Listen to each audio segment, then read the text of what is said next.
नमस्कार, मैं ममता चतुर्वेदी। सवालों का सिलसिला शुरू करने से पहले देख लेते हैं ये रिपोर्ट। भारतीय जनता पार्टी के राष्ट्रीय महासचिव कैलाश विजयवर्गीय ज्यादातर अपने विवादित बयानों के लिए सुर्खियों में रहते हैं। कैलाश विजयवर्गीय की गिनती भाजपा के ताकतवर नेताओं में होती है। आप इंदौर के महापौर से लेकर मध्य प्रदेश के कैबिनेट मंत्री तक का सफर तय कर चुके हैं। इसके अलावा हरियाणा विधानसभा चुनाव के प्रभारी भी रहे थे, जहां से पार्टी को बड़ी जीत हासिल हुई। वर्तमान में भारतीय जनता पार्टी के राष्ट्रीय महासचिव होने के साथ पश्चिम बंगाल के प्रभारी भी हैं। नोटबंदी का अर्थशास्त्र आम जनता की समझ से परे है। केंद्र सरकार और विपक्ष एक दूसरे को गलत ठहराने में जुटे हुए हैं, लेकिन देखने में यही आ रहा है कि रिजर्व बैंक से निकला हुआ पैसा देश के बैंकों में जा रहा है और इन बैंकों से आम जनता को मिलने के बजाय देश के बड़े रसूखदारों की झोली में गिर रहा है। भ्रष्टाचार की जड़ें इतनी मजबूत हो चुकी हैं कि मोदी सरकार के कठोर फैसले के बावजूद उन पर असर दिखाई नहीं दे रहा है। इन्हीं तमाम मुद्दों पर बातचीत करने के लिए आज हमारे साथ मौजूद हैं भारतीय जनता पार्टी के राष्ट्रीय महासचिव कैलाश विजयवर्गीय। दृष्टिकोण प्रोग्राम में आपका स्वागत है। धन्यवाद जी। सबसे पहले आपसे मेरा सवाल है सर कि क्या आप इस बात से सहमत हैं कि जो नोटबंदी का फैसला हुआ है, अगर उससे पहले थोड़ी तैयारी हो जाती तो शायद विपक्ष को इतना बोलने का मौका नहीं मिलता? आपकी राय क्या है? मेरा ख्याल है कि अगर तैयारी करते तो इसकी गोपनीयता, सवाल गोपनीयता का था कि इसकी जो गोपनीयता है वो भंग नहीं होना चाहिए। और मैं समझता हूँ कि आज़ादी के बाद ये पहली सरकार है जिसने इतनी गोपनीयता से इतना बड़ा निर्णय लिया कि किसी को कानों कान तक खबर नहीं लगी, और यही कारण है कि इसको इतनी बड़ी सफलता भी मिली है। इसलिए मैं समझता हूँ कि प्रधानमंत्री जी के पहले बयान ने बिल्कुल साफ किया था कि देश की जनता को थोड़ी सी तकलीफ़ जरूर होगी, पर यह देश हित में निर्णय ले रहा हूँ मैं, और मुझे 50 दिन का समय दो। और आप देख रहे हैं कि डे बाय डे स्थिति स्मूथ होती जा रही है। पश्चिम बंगाल की मुख्यमंत्री ममता बनर्जी जी ने जिस तरीके से नोटबंदी का जो मामला था, इसको लेकर लगातार विरोध प्रदर्शन किया, गवर्नर का भी घेराव किया, इस पर आप क्या सोचते हैं जिस तरीके से वो लगातार विरोध प्रदर्शन कर रही हैं? मेरे ख्याल है कोई भी संवैधानिक पद पर बैठे हुए व्यक्ति को बहुत गंभीरता से काम करना चाहिए। ममता जी का पेट में दर्द क्यों है मैं जानता हूँ, क्योंकि मैं बंगाल का इंचार्ज भी हूँ। और आपने आरबीआई की आप रिपोर्ट देखेंगे तो आपको पता लगेगा कि 70% फेक करेंसी इस देश के अंदर बंगाल से आती है। और बंगाल में जो लोग भी फेक करेंसी का धंधा करते हैं वो सब कहीं ना कहीं टीएमसी के नेता हैं। एकदम बड़ा झटका लगा है उनको, और निश्चित रूप से जब किसी की रोजी रोटी बंद होगी तो ज़्यादा ज़ोर से चिल्लाई गई। तो ममता जी खुद विरोध क्यों कर रही है तो मेरा समझ में आ रहा है, पर आप यदि वहाँ की जनता के बीच में जाएंगे, जनता को कोई विरोध नहीं। मैं तो जनता के बीच में होकर आया, मैं फिर जा रहा हूँ 18-19 तारीख को और वहाँ की जनता से मिलूँगा, तो जनता में कोई विरोध नहीं। ममता जी का विरोध है 2-3 कारणों से है। वो एक तो विपक्ष के नेता बनना चाहती हैं, और अपने आप लगता है उनके प्रदेश में जो समर्थन मिला इससे उनको प्रधानमंत्री का ख्वाब भी देखने में आ रहे होंगे शायद, इसलिए उनका जो भी विरोध करने का कारण है वो सिर्फ इतना सा, इसके अलावा मुझे और कोई नहीं लगता भी कारण हो सकता है। देखने में ऐसा आ रहा है कि जो बड़े लोग हैं उनके घरों से, उनके दफ्तरों से नए जो नोट हैं वो लाखों करोड़ों में बरामद हो रहे हैं, लेकिन अगर आम जनता की बात करें तो आम जनता महज 2 से 4 हज़ार रुपये के लिए लाइनों में खड़ी है। आप इसे कैसे देखते हैं? देखिए, बैंक में विशेषकर जो प्राइवेट बैंक है उनमें तो एक बैंक का नाम भी लेता हूँ, एक्सिस बैंक, वहाँ पर इस प्रकार की अनियमितता बहुत ज़बरदस्त हुई है, और निश्चित रूप से सरकार उस पर कार्रवाई भी कर रही है। और बैंक जो कि बहुत ही सम्मानजनक सर्विस मानी जाती है, वहाँ इस प्रकार की गड़बड़ियाँ होगी। कुछ बैंकों ने बहुत गड़बड़ियाँ की जिसके परिणाम में ये सब हुआ है। राहुल गांधी जी की अगर हम बात करें तो उनका कहना है कि नोटबंदी अब तक का सबसे बड़ा घोटाला है। यही नहीं, उनका ये भी आरोप है कि उनके पास पीएम मोदी के खिलाफ बहुत बड़ा सबूत है, अगर वो मुंह खोलेंगे तो भूचाल आ जाएगा। वो रोज़ मुँह खोल रहे हैं, एक पत्ता भी नहीं हिल रहा है, क्या फ़र्क पड़ता है उनके मुँह खोलने से? और जहाँ तक उनके पास यदि कोई है तो सबूत तो रखे ना। पार्लियामेंट में उनको बोलने का पूरा अवसर दिया, वो उनके ही सदस्य कहीं ना कहीं रोज़ पार्लियामेंट चलने दे रहे हैं। कभी प्रधानमंत्री आना चाहिए, कभी किरण रिजिजू का मामला उठा लेते हैं, तो खुद ही मेरा ख्याल है बोलना नहीं चाहते हैं वो। और यदि है उनके पास तो मैं उनको चुनौती दे रहा हूँ कि प्रजातंत्र का चौथा स्तंभ पे मीडिया उनके सामने रखे ना। कौन मना करता है उनको, कौन रोक रहा है उनको?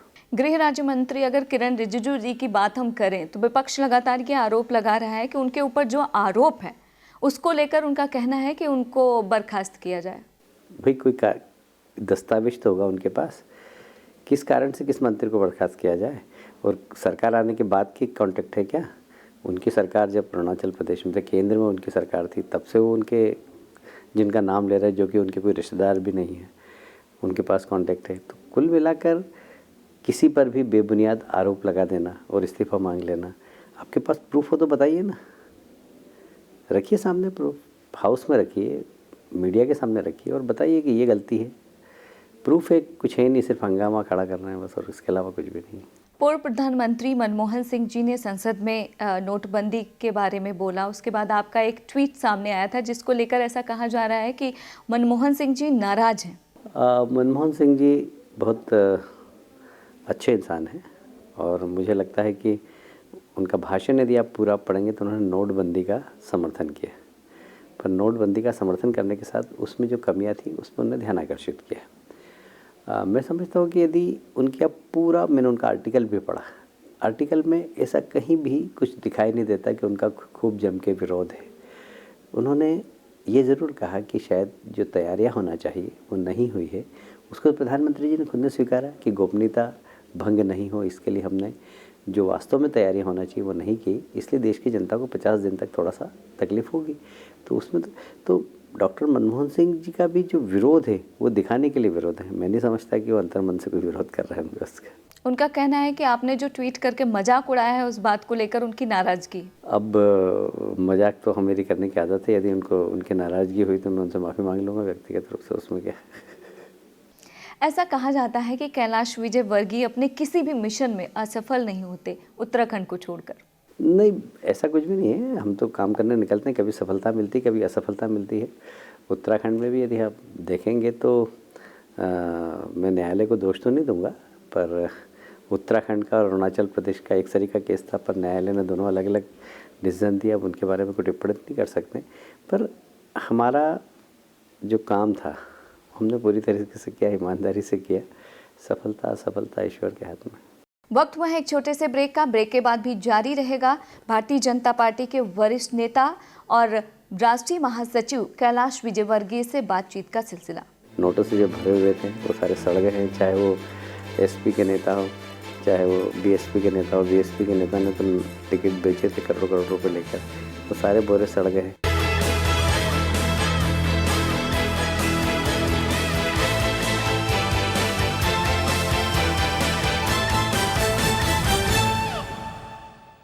ब्रेक के बाद आपका स्वागत है और हम बात कर रहे हैं भारतीय जनता पार्टी के राष्ट्रीय महासचिव कैलाश विजयवर्गीय। लोकसभा चुनाव प्रचार के दौरान मोदी जी की बात करें तो उन्होंने साफ तौर पर कहा था कि उनका जो एजेंडा होगा वो विकास का होगा। लेकिन अब यूपी विधानसभा नजदीक आ रहा है और एक बार फिर से राम मंदिर का मुद्दा उठ गया। क्या ये सिर्फ चुनाव के लिए है या वाकई राम मंदिर बनेगा? देखिए, मोदी जी ने तो सिर्फ डेवलपमेंट की बात की और पूरे डेवलपमेंट की बात की, और नोटबंदी भी जो उद्देश्य है वो देश के विकास का ही है। बहुत बड़ा उद्देश्य के लिए बहुत क्रांतिकारी कदम उठाया और आज़ादी के बाद मैं समझता हूँ इस देश का सबसे बड़ा साहसिक निर्णय है ये, जिससे हर एक व्यक्ति प्रभावित हुआ। कहीं ना कहीं हर व्यक्ति को लगता है कि ये उससे वो जुड़ा हुआ इस निर्णय से, चाहे वो गरीब आदमी हो चाहे अमीर आदमी है। गरीब आदमी में प्रसन्नता, अमीर आदमी दुखी है। तो ये निर्णय बड़ा क्रांतिकारी निर्णय है और ये डेवलपमेंट की तरफ ही ले जा रहा है। राम मंदिर का मुद्दा भारतीय जनता पार्टी ने नहीं उठाया, ये तो उठता रहता है और जब तक मंदिर नहीं बनेगा जब तक उठेगा। और मैं बहुत गंभीरता से इस बात को कहता हूँ भारतीय जनता पार्टी के कार्यकर्ता की हैसियत से कि राम मंदिर के हम समर्थक हैं। राम मंदिर बनना चाहिए, पर न्यायपालिका का भी सम्मान हो और सामाजिक समरसता का ताना बिना टूटे नहीं, इसकी भी हम चिंता करेंगे। तो क्या आपको लगता है कि राम मंदिर बनेगा? 100% बनेगा, समय का इंतज़ार करिए। देखने में आ रहा है कि बड़े शहरों से जो मजदूर हैं, बेरोजगारी लगातार बढ़ रही है, जो मजदूर हैं उनकी पलायन की समस्या बढ़ रही है नोटबंदी होने के बाद से। आप इसे किस तरह से देखते हैं? देखिए, अभी एक ट्रांजिट पीरियड है। ये जो निर्णय है ये ट्रांसफॉर्मेशन करने दौर है। ये हमेशा इस देश के अंदर कुछ रिफॉर्म्स हुई, ये रिफॉर्म नहीं, ये ट्रांसफॉर्मेशन है। एकदम पूरा की पूरा चेंज है। अब इस चेंज के अंदर थोड़ा सा समय जो है, ये समय थोड़ा सा क्रूशियल समय है। इसमें लोग समझ भी नहीं पा रहे हैं कि कल क्या होगा, मिडिल क्लास का आदमी, लोग पैसा खर्च नहीं कर पा रहे हैं, जो बैंक से निकल रहा है उसको जेब में रख रहे हैं, खर्च नहीं कर रहे हैं। तो पैसा जिस तेज़ गति से रोटेशन में आता है वो नहीं आ रहा है। मुझे लगता है कि 1-2 महीने में स्थिति सामान्य हो जाएगी और ये जो परिस्थितियाँ अभी कहीं पलायन हो रहा है, ये मैं समझ, मुझे तो कहीं दिखाई नहीं दे रहा है, पर आप कह रहे हैं तो मैं मान लेता हूँ। तो ये महीने 2 महीने की बात है, उसके बाद जो कैश फ्लो इस देश के अंदर होगा, एक ज़बरदस्त आर्थिक प्रगति आपको दिखाई देगी। बॉलीवुड अभिनेता शाहरुख खान की फिल्म रईस को लेकर आपका एक ट्वीट, आपका एक बयान सामने आया। आपने कहा कि शाहरुख खान पाकिस्तान परस्त रईस हैं, जबकि विपक्ष का ये कहना है कि कलाकारों को लेकर किसी भी तरह की टिप्पणी नहीं करनी चाहिए। आपकी राय नहीं, क्या है? मैंने नाम भी नहीं लिया शाहरुख का। मैंने इतना ज़रूर कहा था कि पाकिस्तान में बाढ़ आती है तो शाहरुख खान उनके समर्थन में, उनके लिए शो करते हैं। हिंदुस्तान में बाढ़ आती, कभी उन्होंने शो नहीं किया। हिंदुस्तान में भूकंप आया, कभी उन्होंने वहाँ के भूकंप प्रभावितों के लिए नहीं किया। ये ज़रूर कहा मैंने कि पाकिस्तान के लिए तो वो बाहर शो करने जाते हैं, पर हिंदुस्तान के लिए कभी नहीं करते हैं। ये बात मैंने ज़रूर कही और सत्य भी है। उत्तर प्रदेश, उत्तराखंड, पंजाब में विधानसभा चुनाव होने वाले हैं। अगर विपक्षी दलों की बात करें तो वो नोटबंदी को मुख्य मुद्दा मानकर चल रहे हैं। आप इसे कैसे देखते हैं? वो तो मानेंगे भी, क्योंकि उनके बोरे नोटों से जो भरे हुए थे वो सारे सड़ गए हैं। चाहे वो एसपी के नेता हो, चाहे वो बीएसपी के नेता हो। बीएसपी के नेता ने तो टिकट बेचे थे करोड़ करोड़ रुपए लेकर, वो सारे बोरे सड़ गए हैं। तो मुद्दा उनके लिए होगा, बहुत ज़्यादा दुखी होंगे, पर जनता में इसको लेकर काफ़ी प्रसन्नता और परिणाम आपको दिखाएंगे। क्योंकि अगर कांग्रेस, समाजवादी पार्टी या फिर बहुजन समाज पार्टी की बात करें तो उनका कहना है कि नोटबंदी से जो मजदूर है, किसान है, गरीब लोग हैं, वो ज़्यादा प्रभावित हैं, लिहाजा वो बीजेपी के खिलाफ मतदान करेंगे। सबसे ज़्यादा फ़ायदा ही गरीब को और किसान को है, इसलिए आने वाला चुनाव का परिणाम बता देगा उनको, उनकी गलतफहमी दूर हो जाएगी। अगर उत्तर प्रदेश की हम कानून व्यवस्था की बात करें तो सबको पता है कि वहाँ कानून किस तरीके से है, लेकिन देखने में आया है कि कोई भी विपक्षी दल कानून व्यवस्था और वहाँ की परेशानियों को लेकर कोई बड़ा आंदोलन नहीं खड़ा कर पाया। आप इसे कैसे देखते हैं? विद्यार्थी परिषद ने वहाँ पर ज़बरदस्त आंदोलन की, भारतीय जनता पार्टी ने ज़बरदस्त आंदोलन किए। लॉ एंड ऑर्डर, विशेषकर जिस तरीके से वहाँ पर सांप्रदायिक स्थिति है वो सब सबके सामने है। हमारे एक सांसद महोदय ने पलायन को लेकर, हिंदुओं के पलायन को लेकर विषय उठाया, उसको लेकर नेशनल इंटरनेशनल खबर भरी है। बीजेपी ने भी आंदोलन किया वहाँ। तो आंदोलन तो बहुत हुए और लोग कर भी रहे, ऐसा नहीं। वहाँ का उत्तर प्रदेश का लॉ एंड ऑर्डर तो विश्व विख्यात हो चुका है। तो क्या आपको लगता है कि उत्तर प्रदेश में जो नोटबंदी है इसका कोई विशेष मतलब असर नहीं पड़ेगा आने वाले समय में, जहाँ पर भी विधानसभा चुनाव है? नहीं, असर पड़ेगा। भारतीय जनता पार्टी को लोग वोट देंगे, क्योंकि देश हित में और गरीबों के हित में और किसानों के हित में निर्णय लिया प्रधानमंत्री जी ने। पंजाब में भी चुनाव है। अगर वहाँ पर आम आदमी पार्टी की बात करें तो उनका साफ तौर पर कहना है कि इस बार बीजेपी लड़ाई में है ही नहीं। आप उसे कैसे देखते हैं? देखिए, पंजाब में हमने अकाली दल से हमारा समझौता है। अकाली दल वहाँ अपर हैंड पर है, हमारे बड़े भाई की तरह काम कर रहे हैं वहाँ, हम वहाँ पर उनके छोटे भाई की तरह काम कर रहे हैं। इसलिए पंजाब प्रदेश में जो भी निर्णय कर रहा है वो अकाली दल कर रहा है, हम उनके सहयोगी हैं। तो इसलिए हमने पूरे चुनाव की बागडोर भी एक तरीके से अकाली दल पर ही सौंप रखी है। पर हाँ, हमारे उम्मीदवार लड़ रहे हैं और हम उनके लिए प्रचार करने जाएंगे। प्रधानमंत्री जी की एक सभा भी हो चुकी है वहाँ पर, माननीय अध्यक्ष की भी एक सभा हो चुकी है। अगर आपकी बात करें तो आपने एक बार बयान दिया था महिलाओं के कपड़ों को लेकर कि जगह और परिस्थिति को देखकर ही महिलाओं को उसी तरीके से कपड़े पहनने चाहिए, लेकिन अगर देखा जाए तो आपने कभी पुरुषों को इस तरीके का कोई सजेशन नहीं दिया। वजह क्या है? विषय चूँकि महिलाओं की निकला था, इसलिए मैंने कहा था कि हर व्यक्ति को मर्यादित रहना चाहिए। तो मैंने व्यक्ति बोला, फिर मैंने महिला बोला। मेरे बयान को तोड़ मरोड़ को पेश किया गया। मैंने कहा पुरुष हो या महिला हो, सबका अपना मर्यादित आचरण होता है। मेरी एक पिता की हैसियत से हूँ तो मेरे बच्चों से उस मर्यादा में बात करूँगा। यदि मैं पति की हैसियत से हूँ तो मेरी पत्नी से मेरी मर्यादा का दायरा कोई दूसरा होगा।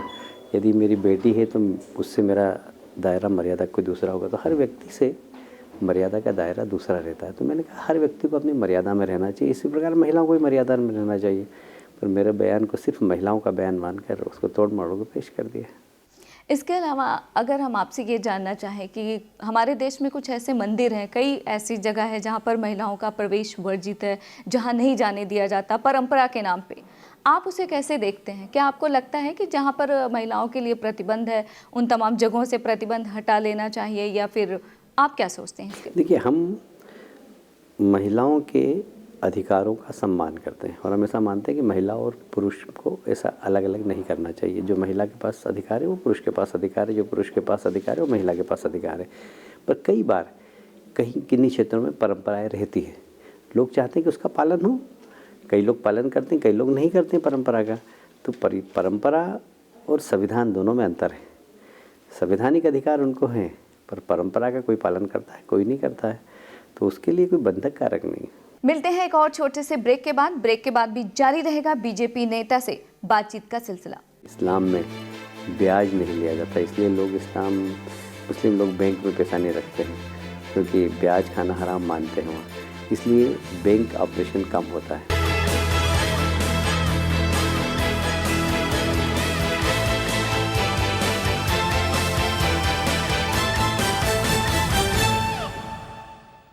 ब्रेक के बाद एक बार फिर आपका स्वागत है और हम बात कर रहे हैं भारतीय जनता पार्टी के राष्ट्रीय महासचिव कैलाश विजयवर्गीय।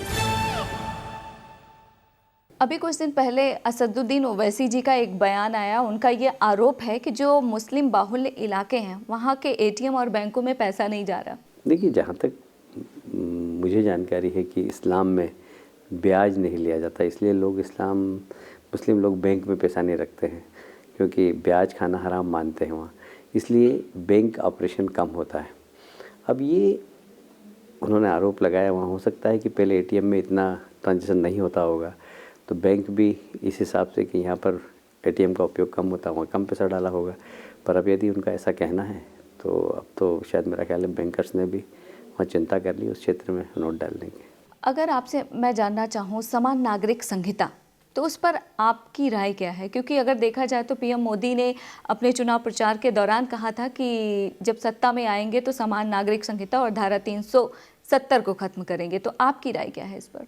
देखिए, हमारा सैद्धांतिक मत तो यह है, पर हम इस निर्णय के लिए भी सबकी सलाह पर करेंगे। हम ये नहीं चाहेंगे इससे कहीं पर भी कोई इस प्रकार का असंतोष पैदा हो जिससे लॉ एंड ऑर्डर बिगड़े। तो हम इसके पक्षधर हैं। यदि जम्मू कश्मीर से धारा 370 हटना चाहिए, हमारा सैद्धांतिक मत है। समान नागरिक संहिता के लिए हमारा सैद्धांतिक मत है, पर हम समय का और परिस्थिति का इंतज़ार करेंगे। हम थोपना नहीं चाहेंगे इस निर्णय को। ऐसा आपको क्या लगता है कि जो तमाम जगहों पे जहाँ पर भी विधानसभा चुनाव होने वाले हैं वहाँ पर बीजेपी को लोग क्यों चुनेंगे? ऐसा क्या लग रहा है आपको, अगर नोटबंदी के बाद से बात हम करें तो? देखिए, आज़ादी के बाद एक सशक्त नेतृत्व ऐसा हमको पहली बार मिला है, अटल जी के बाद नरेंद्र मोदी जी के रूप में, जो कि आज हमारे देश के नेता नहीं, विश्व उनको नेता मान रही है। अभी आपने देखा होगा कि अंतर्राष्ट्रीय स्तर पर उनको अनेक जगह सम्मानित किया गया है। किसी मैगज़ीन के अंदर उनको टॉप 10 व्यक्तियों में से एक चुना है, टाइम्स ने शायद। तो इसी प्रकार इस देश का सौभाग्य है कि प्रधानमंत्री जब कहीं विदेश में जाते हैं तो हमारे देश में जैसे मोदी मोदी नारे लगते हैं, ऐसे विदेशों में भी उनके लिए नारे लगते हैं। लोग उनको सुनने आते हैं, लोग उनको सुनना चाहते हैं, उनके नेतृत्व की प्रशंसा करते हैं। अमेरिका जैसे बड़े देश के राष्ट्रपति के चुनाव में वहाँ के उम्मीदवार ने कहा कि मैं मोदी जी जैसा काम करना चाहता हूँ, मैं मोदी जी जैसे देश में परिवर्तन करना चाहता हूँ। तो मोदी जी आज आइकॉन बन गए हैं दुनिया के, और उनके नेतृत्व में यदि देश प्रगति कर रहा है तो राज्यों में भी चाहती है जनता कि हमारे प्रदेश में भी प्रगति हो और मोदी जी की नज़र हमारे प्रदेश में भी पड़े, हमारी राज्य सरकार का भी पड़े।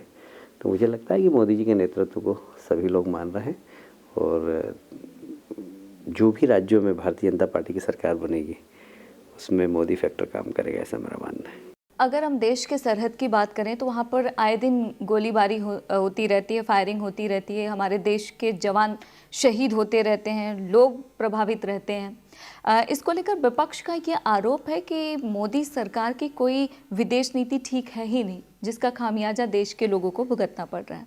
मेरा ख्याल है कि देश में भारत का, दुनिया के अंदर भारत का सम्मान जो पिछले दिनों बढ़ा है, और जो हमारे सभी दूर दोस्ताना संबंध हुए हैं, चाहे वो रशिया हो चाहे अमेरिका हो।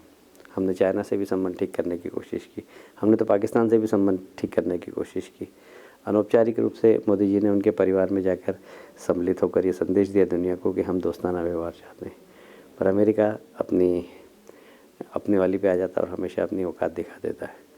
जहाँ तक विदेश नीति का सवाल है और बाकी भी सब, उसमें आज के समय में जो भारत का सम्मान दुनिया के अंदर है, ऐसा पहले कभी भी नहीं रहा। और इसलिए मेरा ऐसा मानना है कि पता नहीं क्यों विदेश नीति के बारे में लोग चर्चा करते हैं। सर्वश्रेष्ठ नीति है। आज हम दुनिया के ताकतवर देशों की श्रेणी में आकर खड़े हो गए। आज हमें ताकतवर देश अपने बराबर खड़ा कर रहे हैं। हमें बहुत गर्व होता है जब प्रधानमंत्री जी फ्रंट सीट पर दुनिया के लीडर्स के साथ खड़े होते हैं। नहीं तो पहले भारत का प्रधानमंत्री पीछे खड़ा होता था। तो आज भारत का सम्मान मोदी जी ने बढ़ाया है। मैं समझता हूँ कि या तो आलोचना करने वाले लोग स्वयं विदेश नीति नहीं जानते हैं, या दुनिया के अंदर आज के समय में देश की स्थिति क्या है उसका उन्हें अंदाज नहीं है। आखिर में एक सवाल, देश के विकास को लेकर आपका अपना दृष्टिकोण क्या है? मुझे लगता है कि मोदी जी के नेतृत्व में देश बहुत प्रगति करेगा।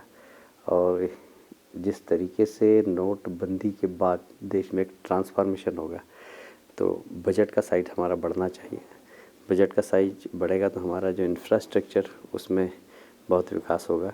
और विशेषकर मोदी जी का जो गरीब एजेंडा है, गरीबों को आवास, गरीबों के लिए शुद्ध पानी, गरीबों को उच्च शिक्षा, इस दिशा में अब इस बजट का बहुत बड़ी राशि खर्च होगी। पहले सिर्फ गरीबी हटाओ नारा हुआ करता था, अब गरीबों के पास मकान भिजवाओ, पानी भिजवाओ, शिक्षा अच्छी हो उनके पास, इसके लिए सरकार कार्यक्रम बनाएगी, ऐसा मेरा विश्वास है। आपने हमें समय दिया, उसके लिए आपका बहुत बहुत शुक्रिया। धन्यवाद जी। पूरा देश एक परीक्षा की घड़ी का सामना कर रहा है। नोटबंदी का फैसला बहुत बड़ा है, लिहाजा बड़े काम के लिए बड़ी परेशानी भी उठानी पड़ती है। लेकिन जिस तरीके से आए दिन देश में पुराने और नए नोटों का जखीरा बरामद हो रहा है, उससे ऐसा लगता है कि भ्रष्टाचार और भ्रष्टाचारियों को खत्म करने के लिए नोटबंदी ही काफ़ी नहीं है। ऐसे में देखना यह होगा कि काले धन का काला खेल कब तक जारी रहेगा। फिलहाल आप हमें और हमारी टीम को दीजिए इजाजत और देखते रहिए महुआ टीवी।